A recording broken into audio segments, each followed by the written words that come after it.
আসসালামু আলাইকুম। প্রমিস রেসিপিতে স্বাগতম।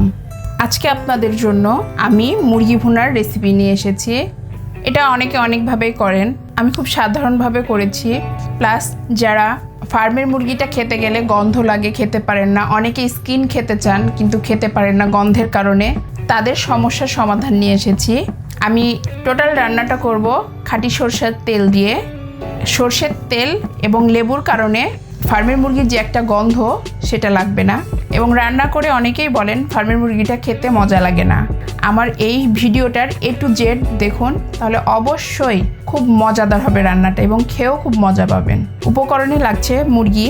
আমি এইখানে গরম মশলা নিয়েছি, গোলমরিচ, লবঙ্গ, এলাচ, দারুচিনি এবং তেজপাতা নিয়েছি। দুটো তেজপাতা মাঝখান থেকে ছিঁড়ে নিয়েছি। পেঁয়াজ বেরেস্তা নিয়েছি, মরিচ নিয়েছি 4টা, 1 চামচ আদা বাটা, 1 চামচ জিরা বাটা, 1 চামচের বেশি রসুন বাটা নিয়েছি, পেঁয়াজ কুচি নিয়েছি হাফ কাপ, মরিচের গুঁড়া নিয়েছি 1 চা চামচ, হলুদের গুঁড়া 1 চামচ এবং লবণ নিয়েছি 1 চা চামচের বেশি, আর 2 টুকরো লেবু নিয়েছি এবং সরষের তেল নিয়েছি। এবার মূল রান্নায় চলে যাই।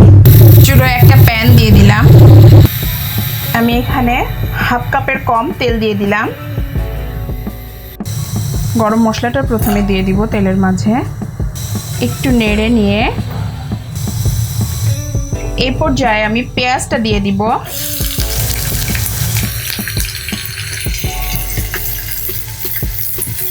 ফার্মের মুরগিটা রান্না করতে খুব একটা বেশি সময় লাগে না, আর মুরগিটা খুব বেশি বড় করে কাটতে যাবেন না, একটু ছোট সাইজ করে কেটে নেবেন, এতে এর মাঝে তেল মশলাটা ঠিক মতো ঢুকে।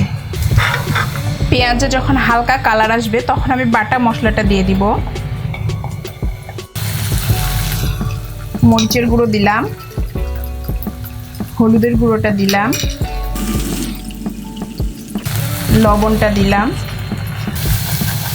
মশলাটা খুব ভালোভাবে একটু ভুনে নেব। এবার আমি মাংসগুলো ঢেলে দিব।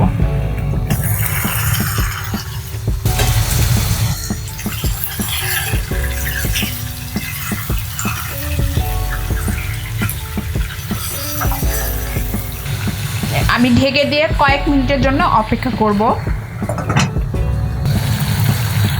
চিকেন থেকে অনেকটা পানি বের হয়েছে, এই পর্যায়ে আমি কাঁচা মরিচটা দিয়ে দিব, জাস্ট এটা ফ্লেভারের জন্য। লেবুটা চিপে লেবুর রসটা দিয়ে দিব, এতে মুরগির যে একটা গন্ধ সে গন্ধটা চলে যাবে এবং মুরগিটা খেতে খুব মজা হবে। ভয় পাবার কারণ নাই, লেবুটা দেওয়ার কারণে কোনো টক ভাব আসবে না, জাস্ট গন্ধটা যাবে এবং মাংসটা খেতে একটু শক্ত শক্ত ভাব হবে। লেবুটা দেওয়ার পরে হালকা হাতে একটু মিশিয়ে নিব। পানিটা শুকিয়ে আসা পর্যন্ত আমি ঢেকে 5 মিনিট মতো রান্না করে নিব। ওপরে তেল চলে এসেছে, এই পর্যায়ে আমি হাফ কাপ করে 2 বার পানি দিয়ে দিব। টোটাল আমি 1 কাপ পানি দিব। পানি দিয়ে খুব বেশি রান্না করব না, 10 থেকে 15 মিনিট পরে ঝোলটা যখন মাখা মাখা হয়ে যাবে তখন আমি নামিয়ে ফেলবো। নতুন রাঁধুনিদের জন্য বলছি আমি, টাইম টেবিল ধরে যদি বুঝতে সমস্যা হয় সেক্ষেত্রে আমি এবার ঢাকনাটা চেড়ে দেখি আগে। সেক্ষেত্রে আপনারা বুঝে নেবেন যখন ওপর দিকে তেলটা উঠে আসবে তখন আপনারা বুঝে নেবেন রান্নাটা কমপ্লিট। তেল আসা শুরু হয়েছে, আমি এই পর্যায়ে পেঁয়াজ বেরেস্তা দিয়ে দিব। রান্নাটা অবশ্যই বাসায় ট্রাই করবেন এবং আমাকে কমেন্টস করে জানাবেন কেমন হয়েছে রান্নাটা। রান্নাটা হয়ে গিয়েছে, এবার আমি চুলাটা অফ করে দিব।